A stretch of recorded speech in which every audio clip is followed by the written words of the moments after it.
Déjenme compartir con ustedes unas diapositivas. Les digo que el tema es un poquito largo, pero lo vamos a resumir y después lo vamos a ampliar un poco más. Solamente queremos usarlo como marco para conversar entre nosotros de dónde proviene el sistema, la confusión en el sistema de valores aquí en esta parte del mundo, en Occidente. Okay. Yo no sé si ustedes están siguiendo a veces las noticias en Europa, especialmente en España, en Iberoamérica, ¿verdad? España, cómo está pasando también una terrible situación. Muchos países en Latinoamérica están experimentando también una mezcla de situaciones confusas en la política, en la filosofía, en la educación. Los muchachos, los jóvenes no tienen claridad en sus valores, ¿verdad? Hay un montón de nuevas ideas y nuevas corrientes que han confundido mucho a la gente. Entonces, siempre es necesario como educadores también nosotros, o como religiosos, como miembros activos de nuestras iglesias, necesitamos revisar las raíces, de dónde provienen estas cosas para poder ubicarnos mejor y para poder, ¿cómo se puede decir? Focalizar también nuestras enseñanzas, nuestro trabajo, ¿no? Nuestra vida también. Ok. ¿De dónde proviene el sistema de valores de Occidente? La confusión, perdón, en este sistema de valores, ¿sí? Bueno, la ciencia, ya lo hemos repetido muchas veces, ha progresado muchísimo durante los últimos 450 años, más o menos. Han habido todo tipo de cambios desde el tiempo de la reforma religiosa y el Renacimiento hasta ahora, que se pueden dividir en acontecimientos grandísimos que nunca había experimentado el mundo hasta entonces. Han habido cambios en la religión, cambios muy fundamentales. La iglesia cristiana, que era una sola hasta comienzos del siglo XVI, repentinamente se partió y se dividió. Hubo ese movimiento tan grande, tan tremendo que cambió la faz, vamos a decir, del mundo, que fue la reforma religiosa. Y también originó la contrarreforma dentro de la antigua Iglesia Católica. Y bueno, el surgimiento de una serie de iglesias y denominaciones que no habían existido hasta ese momento por su cuenta. Y todo eso tiene una razón, tiene un porqué, ¿verdad? También surgió toda una serie de cambios en la educación, en la filosofía, en todos los demás aspectos de la vida humana. Hubo toda una transformación porque nuevas filosofías, nuevos métodos, nuevos descubrimientos, todo se revolucionó. Digamos, si retrocedemos como 500 años antes, cuando inventaron la imprenta y se pudo producir libros, fue una revolución enorme, gigantesca, que no podemos imaginarnos ahora nosotros que estamos acostumbrados a ver a uno de nuestros estantes en la casa y vemos un montón de libros. Antes no había eso. Cuando apareció la biblioteca, la impresión de libros, eso revolucionó el mundo. Es algo como que apareció el Internet hace unos años, y el Internet va a revolucionar nuestro mundo también. Ya lo está revolucionando, pero imagínense en el transcurso de unos años más adelante, todo lo que se transmite a través del Internet va a revolucionar absolutamente todo. La circulación de la palabra, de la verdad, del conocimiento. Al final, en el lado también no tan bueno, las cosas buenas y malas van a ser transmitidas, y son transmitidas ya con más facilidad que nunca antes, ¿verdad? Yo no sé en sus países ustedes, pero yo cada vez que me dejaban una tarea en el colegio, en la secundaria, tenía que tomar un bus y tomarme otro e ir a una biblioteca y pedir un libro después de buscar por un buen rato las tarjetas que habían ahí en esas librerías. hasta sentarme y pasar unas buenas horas allí y nunca terminaba de hacer las cosas, siempre me faltaba tiempo para información también. Pero ahora uno se sienta aquí en la computadora y googlea cualquier cosa y le salen todos los temas. Ya no necesita moverse. Agarro mi teléfono y busco y ahora hay aplicaciones de inteligencia artificial, se llama, que donde uno pregunta a la aplicación, ¿quién fue fulano de tal? O ¿me puedes hablar de tal época? O de este, el otro, y todo sale ahí, no necesita uno hacer mayor esfuerzo. O si uno no tiene ganas de hacer una carta simplemente oficial, le dice a la aplicación de la inteligencia artificial, le dice, necesito una solicitud para ingresar a tal lugar. Prum, inmediatamente en su pantalla aparece la aplicación. No necesita siquiera hacer el esfuerzo de pensar, ¿no? Entonces, todas esas cosas van a ser y son muy positivas por un lado, pero también tiene su parte oscura, ¿verdad? Las cosas difíciles que pueden ocurrir. Entonces, esas cosas no habían ocurrido en nuestro mundo hasta 1500, por ejemplo. No, el mundo era muy lento. Las cosas que se vivían eran, todo transcurría como a un paso bien, bien lento. Cuando comenzó el Renacimiento y los descubrimientos, y cuando ocurrió la reforma religiosa y todas las cosas que pasaron, el mundo es como que le hubieran puesto ruedas o que le hubieran puesto cohetes a nuestro mundo, comenzó a movilizarse de una manera veloz, como nunca antes había ocurrido. Ocurrieron cosas muy buenas, pero también cosas muy malas. El siglo pasado, el siglo XX, en el que hemos nacido la mayoría de nosotros acá. No sé si alguien ha nacido en el siglo XXI, porque estamos en el año 23, ¿ya? Pero la mayoría, nuestro siglo ha sido el siglo XX, que ha sido el siglo donde ha pasado cosas de todo. Ha sido el siglo con más muertos también en las guerras que ninguna otra época en la historia mundial. Entonces, todo se ha remecido. Lo que tenía que ver con la ciencia, con las guerras, con la política, con la economía, con el mundo religioso, ocurrieron fenómenos. O sea, nosotros de alguna manera podemos decir somos personas que hemos vivido en una era histórica. Cuando pasen los años y los siglos, la gente volverá a estudiar acerca de este tiempo y dirá, ¿cómo habrá vivido la gente del siglo XX, no? ¿Cómo habrán podido soportar y pasar todo ese tipo de cosas? Bueno, así nos verán en el futuro. Entonces, han pasado muchísimas cosas y entonces tenemos que reflexionar en esto, ¿verdad? Desde nuestra perspectiva cristiana, digamos, también, ¿no? Nosotros somos, como vamos a decir, el segundo Israel en cuanto a una misión, en cuanto a nuestra misión, digamos, ¿verdad? El cristianismo ha nacido para recibir al Señor en su segunda llegada, ¿verdad? Ha nacido para ser la luz del mundo, ha nacido para ser la sal del mundo. Hemos recibido esa gran misión, esa gran comisión del cielo, ¿verdad? No hay persona cristiana que no haya recitado el Padre Nuestro todos los días o que lo haya utilizado como un modelo para su oración. Esto de Padre Nuestro que estás en los cielos, santificado sea tu nombre, venga a nosotros tu reino, hágase tu voluntad, así en la tierra como en el cielo. Esa es la oración enseñada por Jesús, ¿verdad? Que nos recuerda cada vez que la recitamos, eh, que ese es nuestro trabajo, para eso hemos nacido como cristianos, para que la voluntad de Dios pueda ser una realidad aquí en la tierra, como también en el cielo, como también en el mundo espiritual, quiere decir. Entonces, ¿cómo va a ser esto? ¿Cómo es que va a ocurrir? ¿Cómo es que la voluntad de Dios se va a hacer realidad?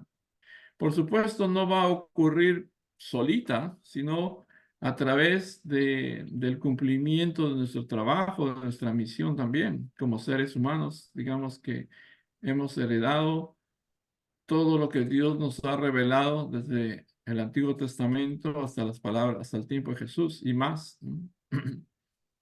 Entonces, esos años, tanto en la Iglesia Católica, la antigua, ¿verdad? Iglesia Católica y todas las demás iglesias que surgieron después de 1517, han ocurrido cosas que si nos ponemos a pensar bien, han estremecido todo. Desde las raíces de los fundamentos se ha removido todo, terremotos espirituales en realidad, ¿no? Los últimos papas que han habido en el catolicismo son papas históricos también, eh, especialmente en los tiempos de Pío XII, Juan XXIII, Pablo VI, Juan Pablo II. Las encíclicas o las cartas que ellos escribieron y las reformas que hubieron en el catolicismo como una forma de tratar de modernizarse también, ¿verdad? Y causaron efectos positivos por un lado, pero también causaron movimientos no tan bonitos también, como por ejemplo la teología de la liberación, que fue famosa en los años 70, 60, 70, finales de los 60, 70, que tuvo su origen en Latinoamérica, que confundió a los católicos también, haciéndolos militar en partidos que negaban la existencia de Dios. Era una contradicción, era como una combinación de cristianismo y marxismo en movimientos guerrilleros, movimientos terroristas, etcétera, etcétera, animados por esa teología de la liberación, ¿verdad? Y eso ha ocurrido hasta hace muy poquito, nada más, ¿no? Entonces, ah, siempre hablamos de que estamos en búsqueda del reino de los cielos, y el reino de los cielos no es más que un mundo centralizado en Dios, centralizado en una cultura basada en el amor de Dios, ¿no? El lugar ideal, el jardín del Edén que Dios quiso crear al comienzo y que Dios quiere de todas maneras llevarlo a cabo, hacer un mundo bueno que comience en la tierra y continúe en el mundo espiritual. Pero en términos más humanos, digamos, le decimos, queremos una sociedad moral. Pero una sociedad moral está constituida, está formada por individuos morales. Entonces, ¿qué cosa es un individuo moral, verdad? ¿Qué cosa es un individuo? ¿A qué le llamaríamos un individuo moral? ¿Ya? ¿Qué tipo de persona es un individuo moral? Porque hacia eso, como religiosos, como misioneros, como ministros, como pastores, como sacerdotes, todos aspiramos a encontrar o a formar ese tipo de individuos, hombres y mujeres con conducta moral, ¿no? Quiere decir que creen en Dios y que sea bueno en general, ¿no? ¿Cómo es que llegamos a ese punto? Entonces, a diferencia de la gente que no cree en Dios, nosotros creemos que somos seres humanos físicos, ¿sí? Somos seres que necesitamos cafecito, té, tortas de vez en cuando, comida rica como la que disfrutamos, ¿verdad? En nuestras casas, porque, porque somos seres físicos y para vivir con dignidad y también vivir bien necesitamos de todas esas cosas y para eso trabajamos, ¿verdad? Y nos esmeramos también por cuidar la dignidad del cuerpo físico, pero también sabemos de que somos más fundamentalmente espirituales, o sea, somos unos espíritus que están residiendo en este cuerpo, que están creciendo a través de nuestra experiencia en la tierra. Sabemos que todo lo que atemos en la tierra es atado en el mundo del espíritu y todo lo que desatamos en la tierra es desatado en el mundo del espíritu.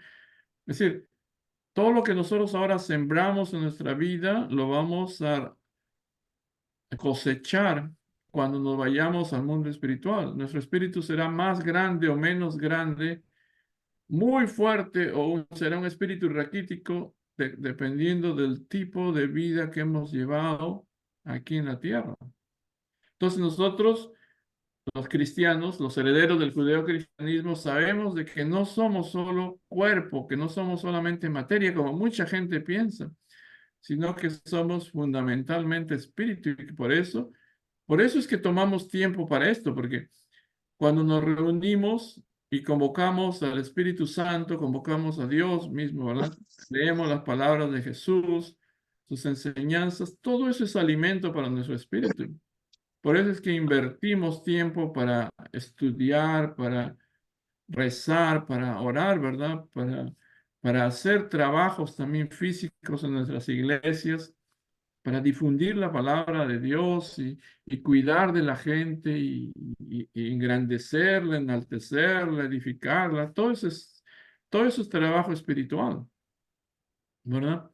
Entonces, para nosotros, la parte espiritual es lo más fundamental y el cuerpo físico es la parte espiritual es como la parte más sujeto y el cuerpo físico es la parte más, digamos, el espíritu está por encima, en otras palabras, de la parte espiritual, ¿verdad?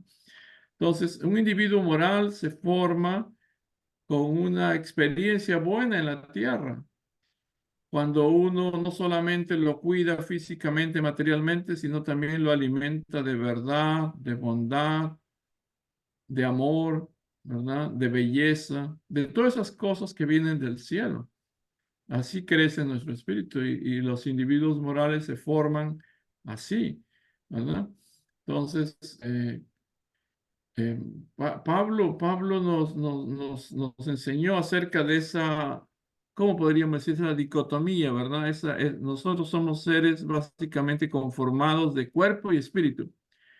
Pero lamentablemente después de la caída sufrimos y nuestra condición es de que peleamos internamente. Nuestro cuerpo se pelea a veces con el espíritu, ¿no? Como Pablo expresaba varias veces ahí en las escrituras, ¿no? Y él mismo confesaba honestamente, ¿no? Confesaba honestamente su condición. Porque según el hombre interior me deleito en la ley de Dios, más veo otra ley en mis miembros que se revela contra la ley de mi espíritu y que me lleva cautivo a la ley del pecado que está en mis miembros. ¿Eh? Un santo enorme como Pablo, el fundamento del cristianismo, tal vez sufría, se decía, yo me deleito en la ley de Dios, como nos deleitamos todos, pero vaya uno a dominar el cuerpo, es una cosa tan difícil, ¿verdad? Es como más adelante va a decir, ¿quién me librará de este cuerpo de muerte? ¿Verdad? Es como esa lucha constante. Entonces, todos los santos que tenemos en la memoria siempre han tratado de subyugar, de dominar las tendencias físicas y eh, esforzarnos en desarrollar, en potencializar nuestro espíritu. Entonces, así como en nosotros mismos dentro existe esa lucha entre espíritu y cuerpo, entre fe y realidad, vamos a decir, ¿no? El mundo del espíritu, el mundo de la fe que nosotros vivimos o queremos vivir o nos esforzamos en vivir, siempre está en lucha con el dominio físico, digamos, la razón, por ejemplo, con las experiencias sensoriales, las experiencias de nuestro cuerpo, ¿no? Y entonces, para superarnos como individuos, para crecer, para edificarnos, para ser más grandes espiritualmente, tenemos que luchar contra esas tendencias siempre materiales, ¿verdad? Y esa es la educación que nos da Dios, cómo utilizar o cómo fortalecer adecuadamente tanto nuestra vida física, nuestro cuerpo físico, como nuestro ser espiritual. Y eso que comenzó en cada individuo después de la caída humana, esa lucha, se extendió a la familia. La historia de Adán y Eva es la historia de una familia en la cual Dios está luchando contra la parte mala de ahí, ¿no? Es como una lucha constante de Dios contra Satanás que comenzó en cada individuo y que se extendió a la familia y después se extiende a las tribus y después se extiende a las naciones y después se extiende al mundo. Ya no es más un hombre solito luchando dentro, sino es un hombre contra otro, una tribu contra otra, una parte del mundo contra otra. Es como un mundo tipo Abel enfrentado con un mundo tipo Caín, constantemente. Entonces, más recientemente, ¿no? Porque la historia avanzó por siglos y siglos, y entonces hubo un movimiento, ¿verdad? Nuestra raíz, la raíz de nuestra religión, de nuestra práctica religiosa, es lo que nosotros llamamos el hebraísmo, ¿no? Esa cultura nacida en Israel, en el pueblo elegido, que tuvo que competir y combatir, vamos a decir, en su tiempo con el helenismo. El helenismo era una cultura más racional, que no creía en lo mismo que el hebraísmo, ¿verdad? El helenismo estaba más preocupado en la razón humana, en la belleza humana, en la capacidad humana, y no creía en el Dios único, en el Dios tremendo, todopoderoso de los judíos. Entonces, en los tiempos incluso de Jesús, toda la parte del mundo conocido era una lucha entre, vamos a decir, gente que creía profundamente en Dios y era un pueblo pequeño, el hebraísmo, contra toda una cultura quizás predominante, el helenismo. ¿Eh?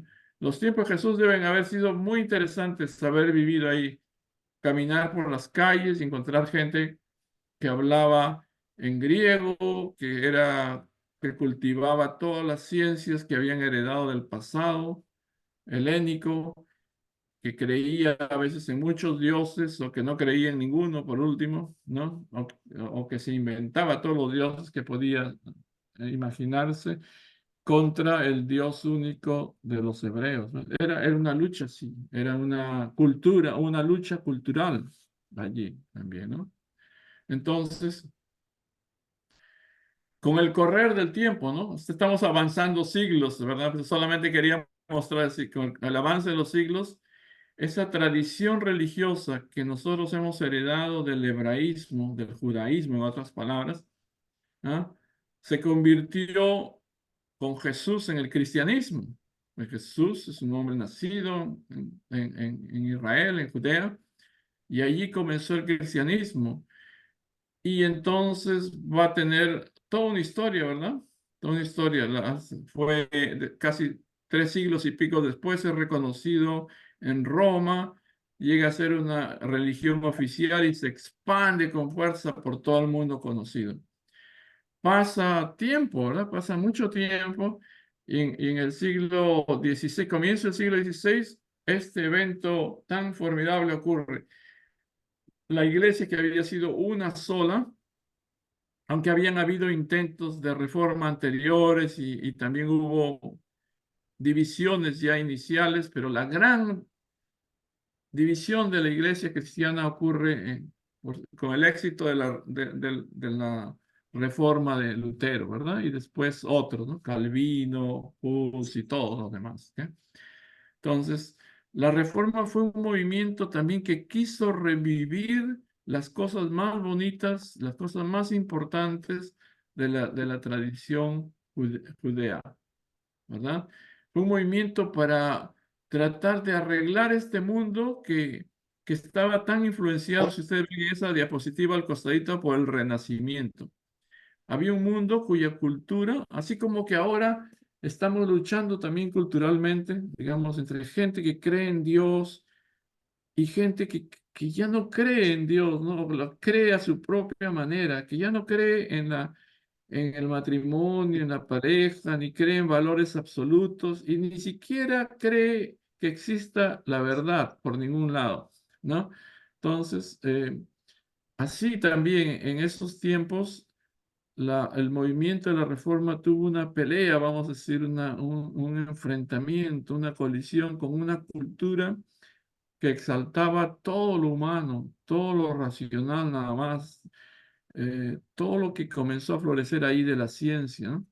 Entonces, esos dos movimientos luchaban en esos tiempos y entonces esos dos movimientos dieron origen a otros, ¿eh? Después de la reforma hubo una segunda reforma, que es el movimiento de la renovación de la fe. Y el Renacimiento dio por su lado a otro renacimiento que se llamó la Ilustración. O sea, dos movimientos iban creciendo fuertemente, enfrentándose en el mundo y influenciándolo mucho. Por un lado, un movimiento muy religioso que se aferraba a Dios en la fe y que quería vivir las cosas profundamente espirituales. Y por otro lado, un movimiento que decía, quizás Dios existe, quizás Dios no existe, lo más probable es que no exista y de que el mundo se hizo por sí mismo y que tiene sus propias reglas y estaba basado en la razón, en la ciencia, ¿no? ¿Ya? Y entonces estos movimientos produjeron también reformas en la educación, en la filosofía, en la ciencia y hasta en la política. Por ejemplo, los fundadores de los Estados Unidos, de las 13 primeras colonias, eran cristianos fervientes. Para algunos de nosotros serían como estos cristianos fanáticos también, ¿verdad? Unos cristianos profundamente creyentes en Jesucristo. Y ellos escaparon de Europa buscando un lugar donde ejercitar su fe con libertad, porque ni Mm. siquiera eran soportados, apoyados en Europa, sino que eran perseguidos también. Entonces, encontraron este lugar y se determinaron firmemente a realizar una nación donde pudieran vivir profundamente su fe y formar una nación completamente diferente a cualquiera que existiera. Y Dios los bendijo. Y Dios creó con ellos una nación que solamente en 200 años se transformó en una potencia mundial, cosa que no ocurrió con ninguna otra nación, ¿no? Una nación que surgió exaltando en su constitución, en sus leyes, en su práctica a Dios, ¿no? Mientras que por el otro lado, el otro movimiento racional, científico, es, ¿qué cosa produjo? Produjo una revolución también política que fue la Revolución Francesa, que a pesar de sus buenos ideales, fue una revolución realmente sangrienta, infernal y llevada a cabo de una manera terrible, ¿ya? Con mucha sangre, con mucho abuso, con mucha cosa increíble. Cuando uno lee ahora más y más de lo que ocurrió en la Revolución Francesa, puede darse cuenta lo terrible que fue en realidad, a pesar de sus buenos ideales, ¿no? Entonces, cuando comparamos la Revolución de los Estados Unidos con la Revolución Francesa, son dos movimientos completamente diferentes. Uno es como exalta a Dios y el otro es como que niega completamente a Dios. Y así, ¿no? De ahí viene. ¿Por qué estoy hablando de esto? Estoy hablando de esto porque estos son las raíces de la actual situación actual. Todo lo que nosotros estudiamos en la primaria, en la secundaria, en la universidad, o todo lo que llena nuestro ambiente está influenciado por estos dos grandes movimientos, ¿ya? Todo lo que estudiamos, y expresamos y vivimos viene del tiempo de la Reforma y el Renacimiento, viene de toda la influencia de la Revolución Americana o por otro lado la influencia de la Revolución Francesa. Por ejemplo, la revolución de los Estados Unidos inspiró muchos cambios de democracias muy buenas en el mundo. La Revolución Francesa inspiró movimientos de independencia como los nuestros en Latinoamérica, que fueron seguidores, eran fanáticos de la Revolución Francesa, también todos los libertadores de nuestros países. Entonces, se dan cuenta, hay dos caminos que siguió el mundo. Los nuevos países surgieron sobre esas raíces, ¿no? Entonces, diferente. Algunos progresaron mucho y otros se fueron quedando en el camino, ¿no? En términos económicos, de progreso, científicos y todo. Hay una diferencia. Entonces, hay muchas cosas largas que explicar sobre esto, pero me voy a enfocar solamente. Tanto el catolicismo como todas las iglesias cristianas reformadas que nacieron después de esto produjeron frutos de santidad, ¿no? Eh, a partir de los reformadores y a partir de los buenos católicos también. Entonces, eh, aquí ya solamente es una explicación de lo que es de la reforma y cómo influyó la reforma en la filosofía también. y el Renacimiento y toda su influencia en la filosofía, en la educación, en todos los campos de la política también. Es decir, todo se fue, vamos a decir, cambiando raudamente. La ciencia progresó. Antes se creía, bueno, inocentemente, ¿verdad? Hasta donde conocíamos que parecía que la Tierra era el centro del universo, pero la ciencia descubrió que no, que la Tierra era solamente un planeta más dentro de un conjunto de otros planetas que giraban más bien alrededor del Sol. Y todo eso conmocionó la mente de la gente, el corazón de la gente, la fe de la gente quedó conmocionada porque puso en duda su fe. ¿Existirá Dios? ¿No existirá Dios? ¿Qué cosa hay arriba? Arriba está el cielo, arriba está Dios, o ¿dónde está Dios? De repente no existe más, ¿no? Todo ese tipo de cosas conmocionaron, estremecieron a la gente, ¿verdad? Y entonces, poco a poco también la ciencia pudo ir dándonos respuestas acerca de las cosas que ocurrieron, cómo eran, ¿verdad? Eh, entonces, los Estados Unidos tienen, donde vivimos, digamos, ha tenido un rol importantísimo en los últimos siglos. ¿Ah? Es como, parece ser una nación creada sobre un fundamento bien cristiana, con metas, con la meta de crear una nación que pueda servir a Dios y al mundo, mientras que hay otro tipo de países y democracias y sistemas de gobierno que son más centrados en lo racional.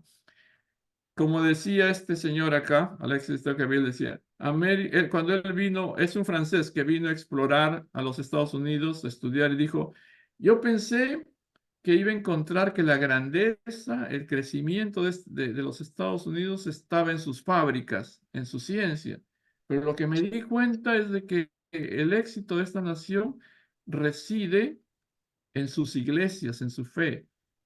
América hoy día es buena porque cree en Dios, pero el día que América deje de ser buena, no habrá manera de solucionar eso, ¿no? Entonces,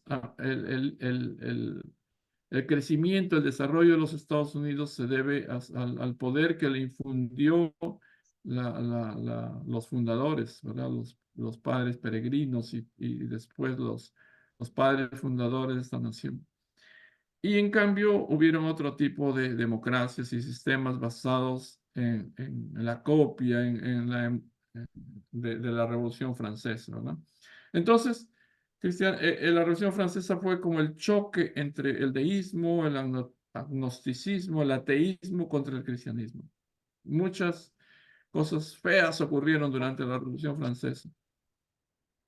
Entonces, la Constitución y la ley de los Estados Unidos están basadas en la creencia en Dios, mientras que en la Revolución Francesa todas estas cosas están negadas, ¿verdad?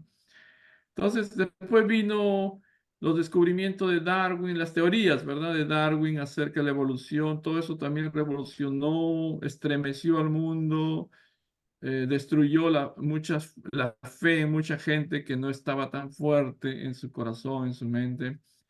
Y así también las iglesias, el cristianismo tuvo que investigar más y más, ingresar, servirse de la ciencia también para fortalecer su fe, para explicar su fe más y más, ¿verdad? Ah, muchas teorías también cristianas fueron aplicadas a la sociedad, a la sociología, ¿verdad? Y entonces, anyway, sería muy largo conversar de todo esto, pero solamente voy a hacer un resumen. Muchas veces hemos conversado de la influencia ya más reciente también entre nosotros, desde 1917 acá, de la Primera Guerra Mundial, de la Segunda Guerra Mundial, del conflicto que surgió después de la Segunda Guerra Mundial. Dos nuevas potencias surgieron ahí, la Unión de Repúblicas Socialistas Soviéticas contra los Estados Unidos. Era como que el mundo se hubiera dividido en dos bloques y se enfrentaba totalmente. En otras palabras, Caín y Abel, que comenzaron de dos hombres, se transformaron en dos bloques mundiales, ¿no? Dos bloques mundiales, Caín y Abel. Una manera de pensar cercana a Dios y otra manera que negaba básicamente a Dios en su filosofía, en su práctica. Y el resultado de estas guerras mundiales, esto estamos hablando nada más de 1992, por ahí, ¿verdad? Fue un nuevo estado de cosas, ¿no? Después de pasar la Primera, la Segunda Guerra Mundial y la Tercera Guerra Mundial, probablemente ha sido esa época que llamamos la, la, la, la época de, ¿cómo se llama? Eh, donde combatieron la democracia, la Guerra Fría, ¿no? ¿Cómo se llama?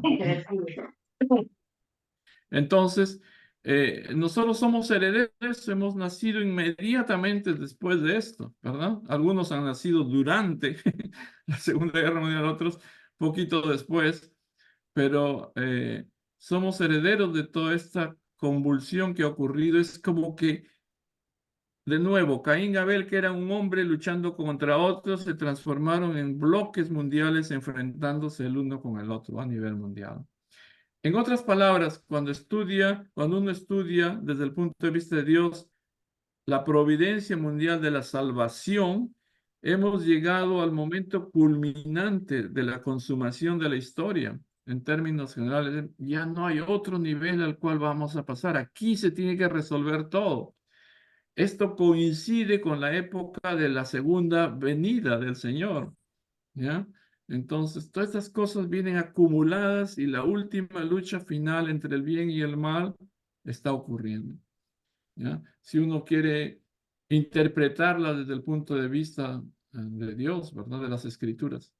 Entonces, esta época estamos viviendo y hay una tremenda, terrible confusión, por supuesto, porque se están enfrentando dos bloques, dos maneras de pensar.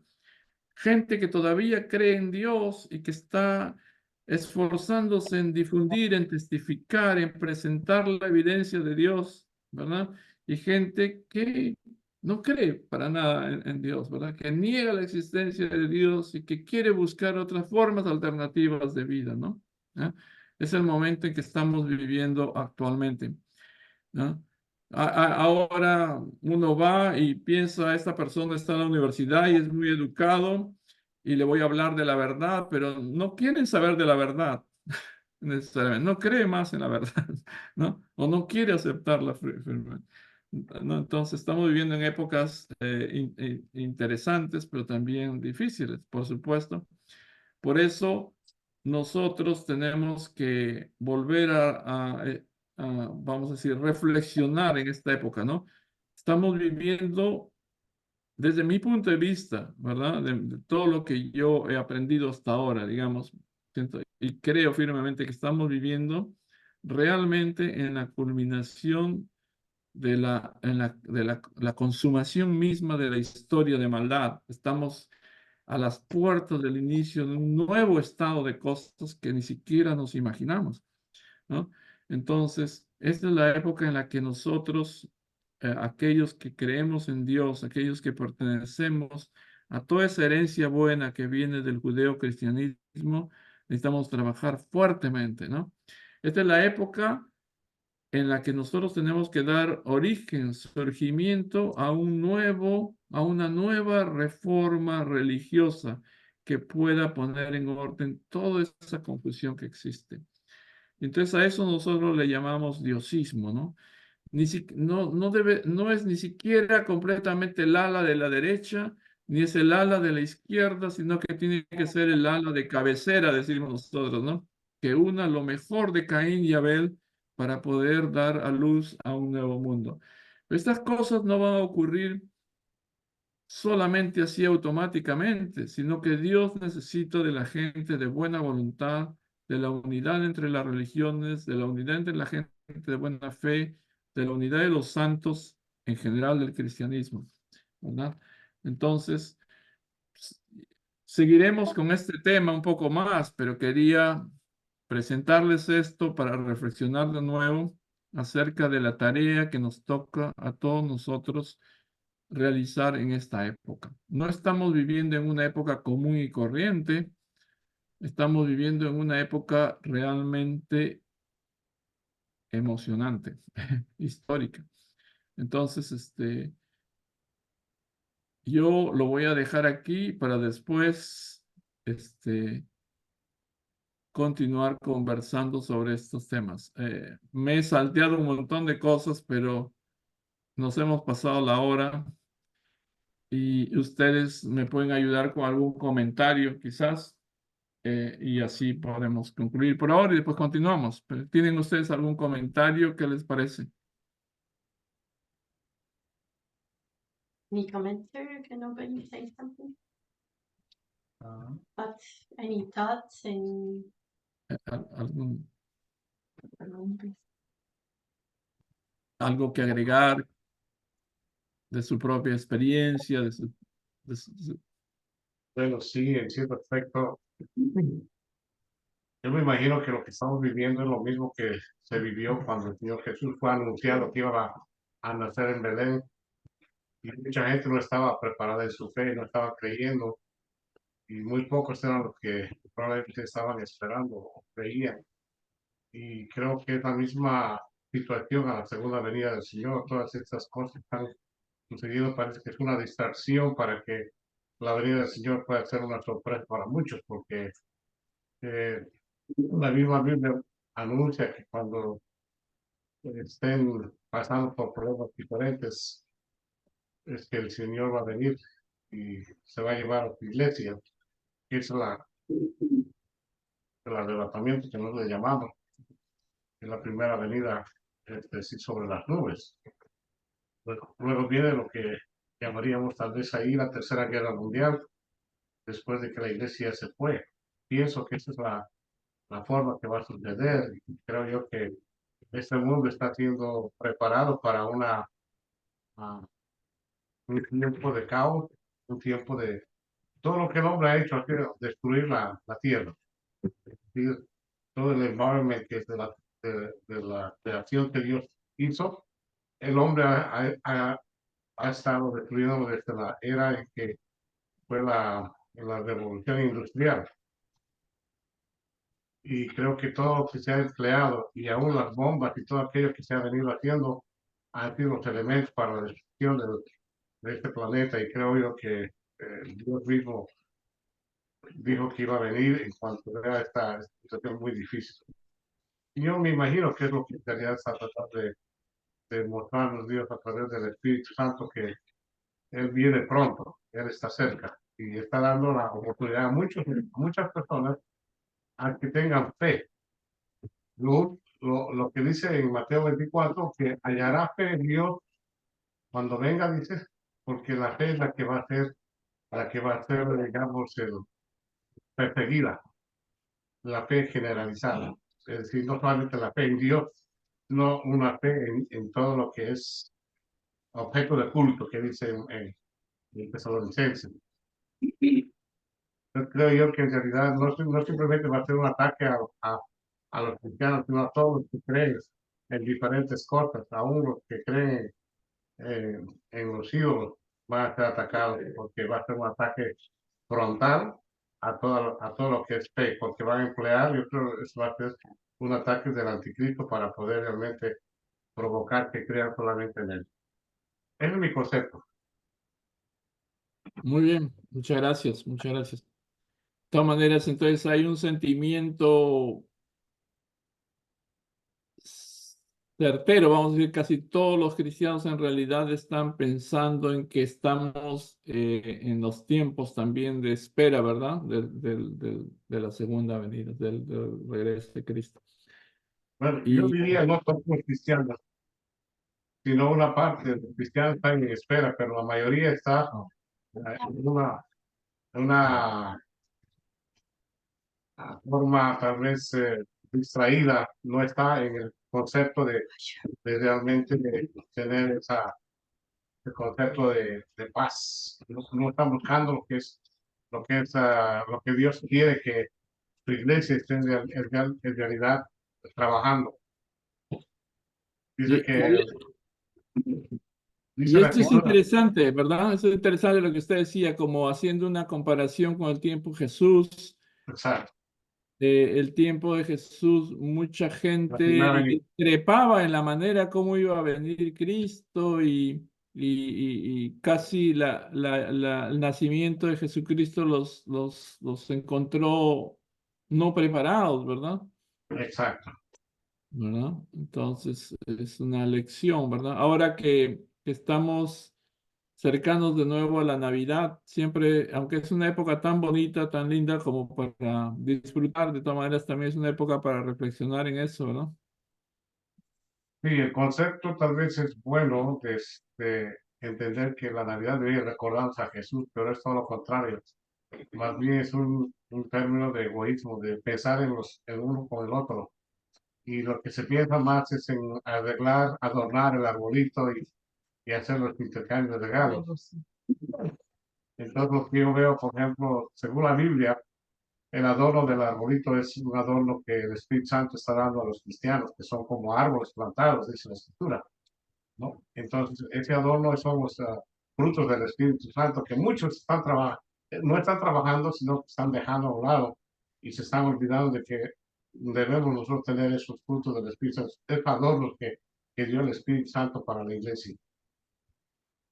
Está bien, interesante eso.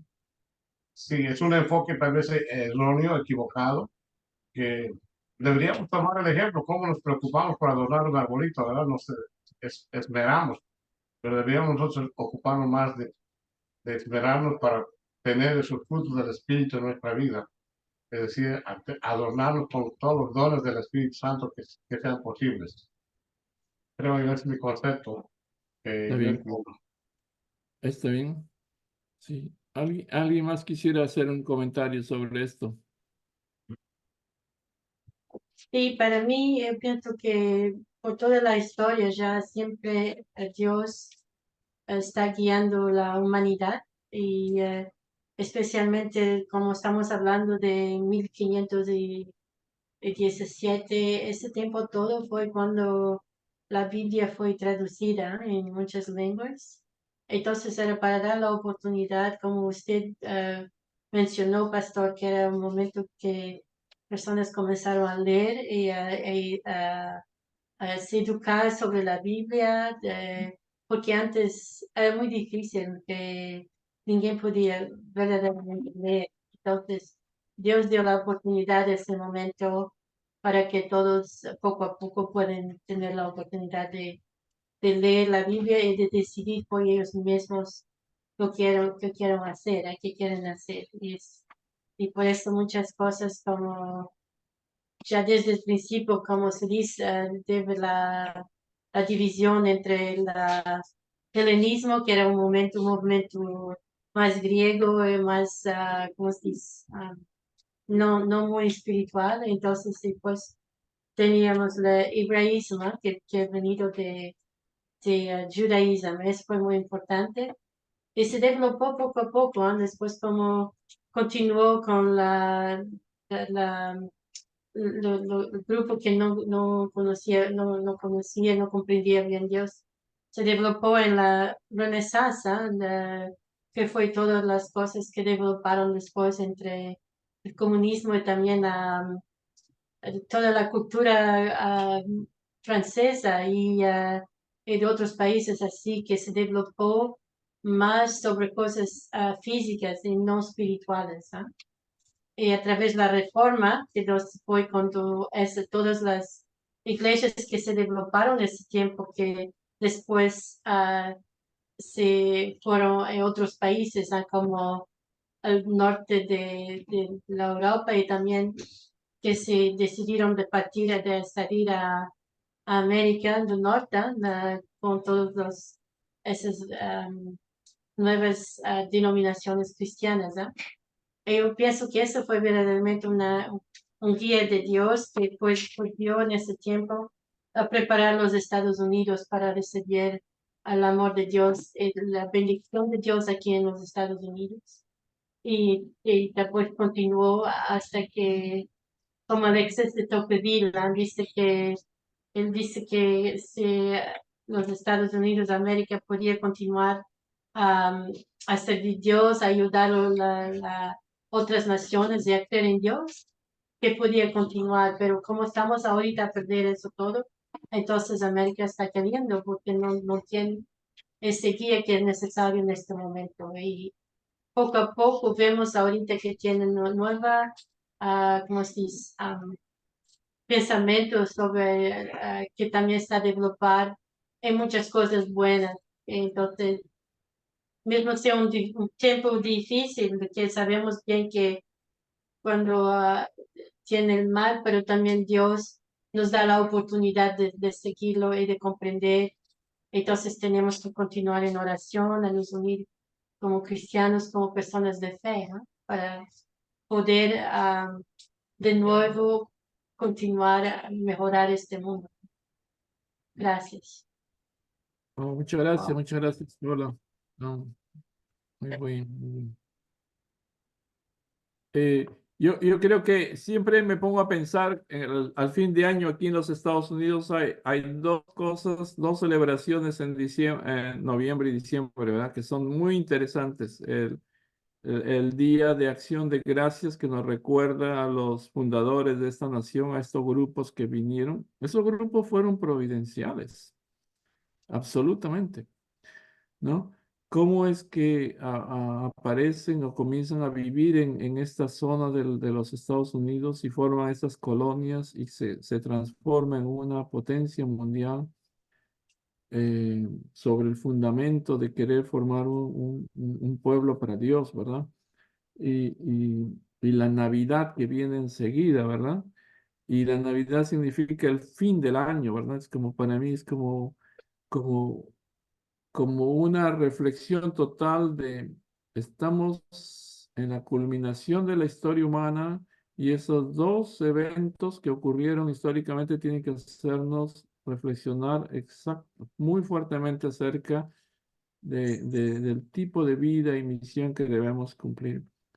Ah, yo también, otro día quizás será motivo para conversar, pero yo siempre me pongo a pensar, ¿cuál es la misión de los latinoamericanos que vienen a vivir a los Estados Unidos, que venimos a vivir a los Estados Unidos, ¿no? O sea, ¿para qué hemos venido aquí, ¿no? ¿No? Es decir, en términos, vamos a hablar providenciales, no términos prácticos solamente, porque todos venimos de diferentes formas y por diferentes razones externas a veces, pero yo he pensado mucho en eso. Hay una razón providencial para que un gran número, un número gigantesco de personas que fueron originalmente católicas vienen, o por lo menos de ambiente católico, digamos, de una cultura católica, vienen a vivir y a incrustarse en esta nación con un cristianismo un poquito más diferente, ¿verdad? Un cristianismo que proviene de la Reforma. Después será motivo para conversar un poco de eso, pero yo tengo una idea que comparto con muchos eh, hermanos de que hay una misión providencial de los latinoamericanos o de los hispanoamericanos en general en cuanto a dar un aporte especial a esta nación también que tiene una misión especial, pero será motivo para seguir la conversación en otras noches, en otros días. Por eso es que misioneros o ministros, pastores latinoamericanos viviendo aquí en este país, necesitamos forjar una revolución, o sea, dar nuestra colaboración o nuestro aporte, digamos, a esta nación también tan especial. Será motivo para conversar más después. ¿Qué les parece si concluimos por ahora? ¿Está bien? Oh, Derek, Ya, muchas gracias, Pastor Sánchez.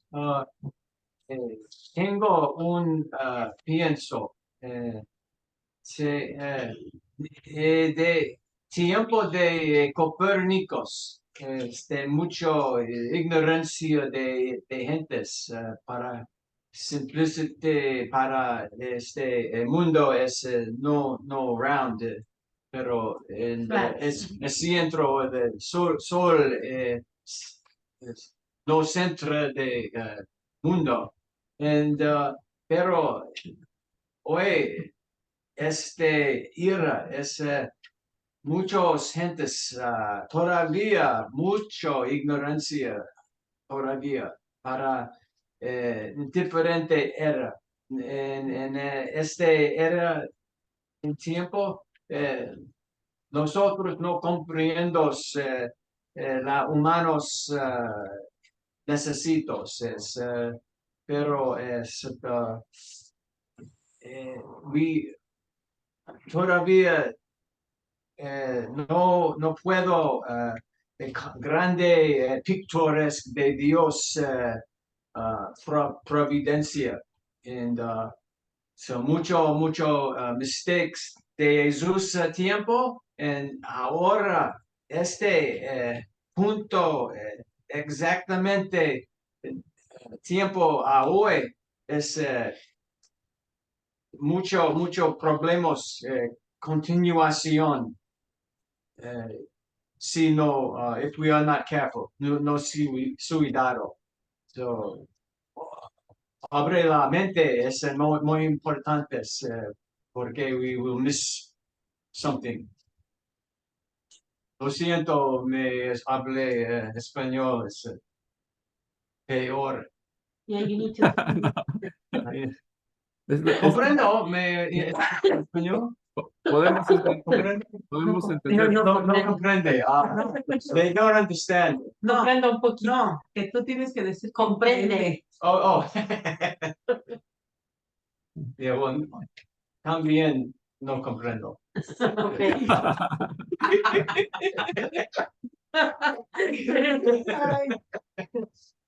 No comprende. Sí. Sí. No, sí se entiende, pero eso es de lo formidable del espíritu, no necesita muchas palabras para dejarse expresar. Está bien, estamos comulgando en algunas, llegamos a la misma conclusión. Yeah. Sí. El ejemplo de los tiempos de Jesús tiene que ser tomado ahora como experiencia para estos tiempos. Sí. Entonces, gracias por todo.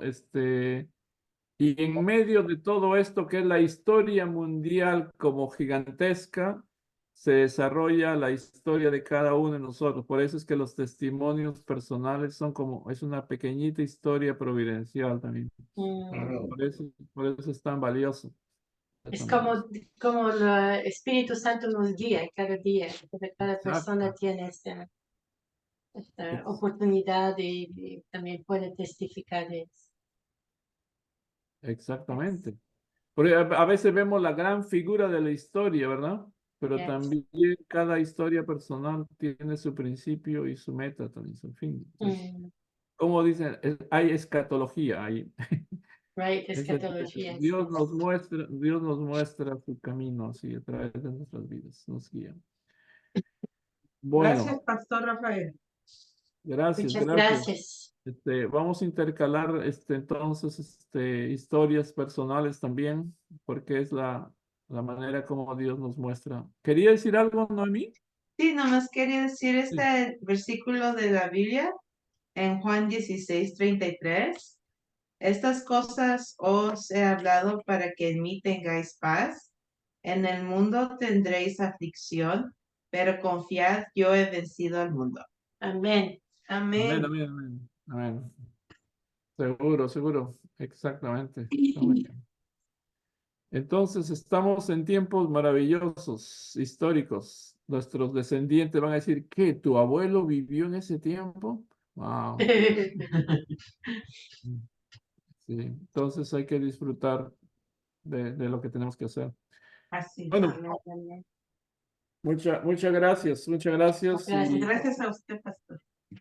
sí, estamos aquí, estamos aprendiendo juntos y bueno, gracias a Dios por todo. Amén. Entonces vamos a terminar. ¿Qué dice una oración? Ahora, vamos para terminar. Sí. Pienso, Pastora Rita, puedo orar para Amén. Padre, te damos gracias en esta noche. Señor, bendice a cada uno de tus hijos, Señor, los que están allá del otro lado en el este, los que estamos aquí, Señor, que tú a cada uno los bendiga, Señor, por nombre. y también los que están en necesidad. Señor, aquellos que tienen necesidad, Señor, de tener sus valores en sus hogares, Señor, ayúdales para que ellos puedan, Señor, ser ejemplo, los padres también, de una justicia tuya, Señor, que sean justos, que puedan enseñar lo que verdaderamente, Señor, es bueno, Señor. Gracias te damos porque sabemos, Señor, que estamos en tus preciosas manos y que tú nos vas a guardar y nos vas a proteger, Señor, en estos días difíciles, pero también sabemos que nosotros estamos aquí también para ayudar a otros y para poder enseñar. Señor, te damos gracias que nos dé la sabiduría e inteligencia para poder compartir con otros y también para poder ayudarles, Señor. Gracias te damos en el nombre de Cristo Jesús. Amén. Amén. Amén. Entonces, estamos en la espera de la Navidad, así que hay un espíritu especial. Nos veremos antes de la Navidad, ¿verdad? Si verdad, todavía tenemos un día. Ya la próxima semana vamos a tener algo, cada persona va a traer alguna cosa. Oh, vamos a No. ok. Vamos a comer una cosa especial de cada Oh. persona. ¿Te parece bien? Y como no puedo estar ahí, me lo pueden pasar me escanean. Venga con nosotros la próxima semana. Aquí tiene una como dice, we have a room upstairs. You can come and stay with us. La Guest foto. room. Bueno, está bien. Muchas gracias. Gracias, pastor. Gracias, pastor. Gracias, Alfonso. Buenas noches. Buenas noches. Dios los bendiga. Buenas noches. Oye, bien, Gracias, buenas noches. Gracias. Gracias. Buonasera. Gracias. Buonasera. Buonasera por la matinera. No. Bueno, Yo quiero uno. Oh, ¿quiere galletitas? Amor, Nos la van a pasar por scan. oh, no. Mayumi, you made the cookies? Ay, qué Oh, rico. wow, we got cookies. Wow, cookies. Eric's wife made. Mayumi san. Miami San Oh, made. Mayumi está- Mayumi, ah, la- 만들었어요. ¿Cómo se Bueno. dice? Hace cookie. Do you have galletas? Galletas, Una galletas. galleta puede ser otro día. Gracias. Bueno, Two, please. Two coffees. chao, nos vemos. Chao, Buenas noches. Descansen. Dios te bendiga. Thank you, Pastor. Igualmente. Thank you. Muchas gracias, Mónica. Gracias, Mónica. Ah, no sé. Mónica Alfonso, probably gone. Pastor Sánchez. Gracias, luego. señor Dinero. Gracias. Señor Dinero. Señor Dinero. Necesito, ¿cómo se dice brain en español? Brain. Exchange. Cambio de mente. I don't know how do we say brain in Spanish. Mente. No, Mente. that's mine. Brain es cerebro. Brain. Cerebro. Cerebro, yeah. Cerebro, ¿no? Derek dice que necesito un cerebro nuevo. Sí, okay. Que tenga más español allá. ¿Cómo se dice empty en español? Vacío. Vacío. Mente es camino. Vacío. El cerebro está vacío. Yeah, for the road. Bueno, Para camino. Gracias. buenas noches, que disfruten, nos vemos. Buenas noches. I have to visit South America or Spain or Mexico, so there's no other way I can learn Spanish. Yeah. Well, yeah, right. Anyway, soon it will be the second official language. Ya. Right, yeah, Okay. that's right. All right. Okay, nos vemos. Chao. Bye. Buenas noches, Dios le bendiga. Arrivederci. Buenas noches. Noches, Buenas chao. noches. Hasta pronto. Hasta pronto. Hasta la vista. Hasta la Hasta la vista. Hasta la vista. It's my coffee.